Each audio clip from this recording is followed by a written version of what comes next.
আসসালামু আলাইকুম। শুরু করছি দাখিল নবম দশম শ্রেণীর আরবি প্রথম পত্রের আজকের দর্স। আজকে আমাদের দর্সের বিষয়বস্তু হচ্ছে আল মুহাফাজাতু আলা বিআতিনা তবিআইয়া।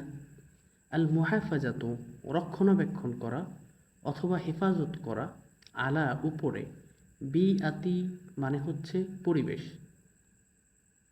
আর না অর্থ আমাদের, তাহলে আলা বিআতিনা আমাদের পরিবেশ, আর তবিআইয়া শব্দের অর্থ হচ্ছে প্রাকৃতিক। তাহলে কি দাঁড়ালো? আল মুহাফাজাতু রক্ষণাবেক্ষণ করা, আলা বিআতিনা তবিআইয়া আমাদের প্রাকৃতিক পরিবেশ।